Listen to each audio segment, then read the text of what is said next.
सिक्किम भन्दा पनि अगाडि नेपाललाई भारतमा हडप्ने योजना थियो र यो योजना बिस्तारै कार्यान्वयन पनि हुँदै थियो। तर त्यो बेला यसमा ब्रेक लाग्यो जब त्रिभुवनको अचानक मृत्यु भयो अनि महेन्द्र राजा भए। महेन्द्र एक चतुर राजनीतिक खेलाडी पनि थिए, कुशल शासक थिए, डिप्लोमेट थिए, पोलिटिशियन थिए र दूरदर्शी थिए। महेन्द्र राजा भइसकेपछि नेपालको राजनीतिले युटर्न फेर्यो। महेन्द्रले एक पछि अर्को गर्दै भारतीय हस्तक्षेप रोक्न थाले र बिस्तारै बुनिँदै गएका जालहरू भत्काउँदै जान थाले। जसमध्येमा धेरैवटा काम गरे। त्यसमध्येमा केही इम्पोर्टेन्ट कामहरू, भारतीय सचिव जो नेपालको राजदरबार भित्र चाहिँ सचिवालय स्थापना गरिएको थियो त्यसलाई फिर्ता पठाए, बन्द गरे। भारतीय प्रतिनिधि बेगर नै मन्त्री परिषदको बैठक बस्ने चलनको सुरुवात गराए। अर्थात अब मन्त्री परिषदको बैठक भारतको निगरानी बेगर चल्न थाल्यो। नेपालले आफै डिसिजन गर्न थाल्यो। दरबारभित्र राखिएको भारतीय सेक्रेटेरिएट बन्द गरियो। भारतीय मुद्राको सट्टामा नेपाली मुद्रा चलाउनको लागि नेपाल राष्ट्र बैंकको स्थापना गरियो। हिन्दी भाषाले जति बेला चाहिँ नेपाली भाषाहरू पुरै खाइसकेको स्थिति थियो, हिन्दी भाषालाई विस्थापन गर्न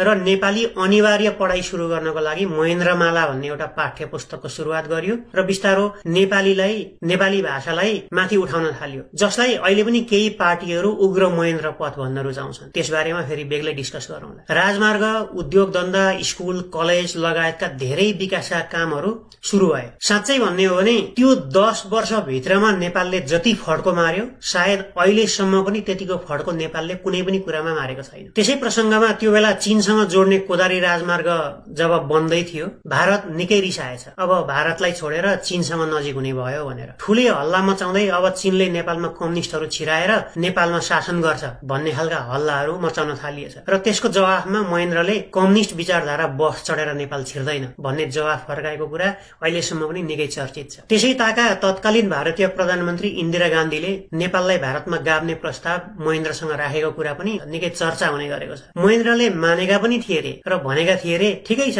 गाभौं तर नयाँ बन्ने देशको नाम चाहिँ नेपाल राखौं। त्यो बेला बीपी कोइराला र महेन्द्र एकदमै नजिकैका साथी जस्तै थिए। दुवै देशभक्त थिए, तर नेपाली कांग्रेस र अन्य केही साना पार्टीहरू भित्रभित्रै भारत परस्त मानिसहरूले भरिएको थियो, जो नेपालको भन्दा भारतको इशारामा र फाइदामा काम गर्थे। अनि भारत पनि आफ्नो फाइदा जता जे गर्दा हुन्छ त्यतैतिर लान्थ्यो। भारतले अब बुझिसकेको थियो कि राजालाई, त्रिभुवनलाई जसरी आफूले चाहे जसरी नचाउन अब महेन्द्रलाई सकिँदैन। त्यही भएर अब नचाउनु पर्छ भने मैले पार्टीहरूलाई नचाउनु पर्छ भन्ने उसले बुझिसकेको थियो। त्यो बेला झण्डै 2063 विक्रम सम्वतदेखि अहिलेसम्म नेपालमा जे हुँदैछ, नेपालका नेताहरूलाई जसरी चाह्यो त्यसरी भारतले नचाउँदैछ, त्यो बेलामा पनि त्यही सिस्टमको सुरुवात भइसकेको थियो। भारत अझै पनि फुटाउ र राज गर अर्थात डिभाइड एन्ड कन्क्युरकै पोलिसीमा अडेक थियो, जो उसले अंग्रेजहरूबाट सिकेको थियो।